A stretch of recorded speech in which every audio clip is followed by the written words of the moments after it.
പെറ്റതള്ള കണ്ണുനീരോട് ആൾക്കൂട്ടത്തിന്റെ നടുവിൽ മകൻ അടിയേൽക്കുന്നത് കണ്ടു നിന്നത് മകനെ കുർബാനയാക്കാനാണ്.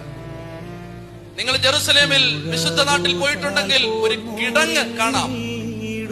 രാത്രി മുഴുവൻ അടികൊണ്ട് വേദനിച്ച് ശരീരം അവനെ വീണ്ടും വസ്ത്രം ധരിപ്പിച്ച് രാത്രി മുഴുവൻ ഒരു കിണറ്റിലേക്ക്, പൊട്ടക്കിണറ് പോലൊരു കിടങ്ങിലേക്ക് കപ്പിക്കകത്ത് കയറിട്ട് തൊട്ടി കിണറ്റിലേക്ക് ഇറക്കുന്നത് പോലെ യേശുവിനെ കയറുകൊണ്ട് വരിഞ്ഞു കെട്ടി ഒരു കിടങ്ങിലേക്ക് ഇറക്കി രാത്രി മുഴുവൻ ആ കിടങ്ങിലാണ് ഇട്ടത്. ആ കിടങ്ങിപ്പോഴും ഉണ്ട് ജെറുസലേമിൽ. രാത്രി മുഴുവൻ അടികൊണ്ട് നുറുങ്ങുന്ന മരണവേദന എടുക്കുന്ന ശരീരവുമായി കണ്ണുനീരിലും ദുഃഖത്തിലും അവൻ പിടഞ്ഞത് കുർബാനയാവാനാണ്.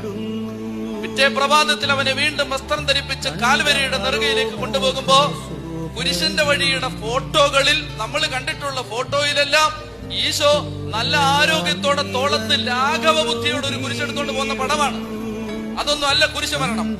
യഹൂദ ചരിത്രകാരന്മാരായ ഒക്ടേവിയൻ, ജോസേഫൂസ് എന്നൊക്കെ പറയുന്ന ചരിത്രകാരന്മാർ യേശുവിനെ കുരിശിൽ മരിപ്പിച്ച കൊന്ന രീതി ചരിത്രത്താളുകളിൽ എഴുതി വെച്ചിട്ടുണ്ട്. അതെങ്ങനെയാണെന്നറിയാമോ? നെടുകയുള്ള കുരിശിന്റെ ഭാഗം നേരത്തെ തന്നെ കാൽവരിയുടെ മുകളിൽ നാട്ടിവെച്ചിരിക്കും. കുറുകയുള്ള ഭാഗമാണ് ഈശോ ചുമക്കുന്നത്. അത് തോളിൽ വെച്ച് ചുമക്കുകയല്ല.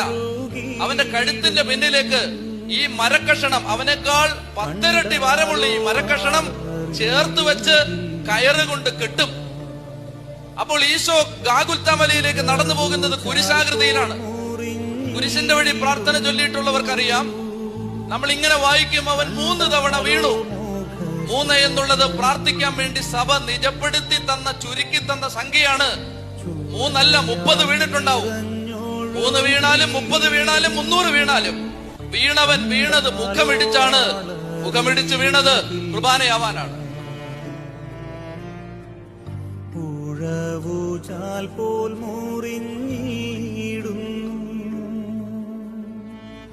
കണ്ടാലോ മോഹശോഭയില്ല, ചോരയാൽ നിറഞ്ഞൊഴുകി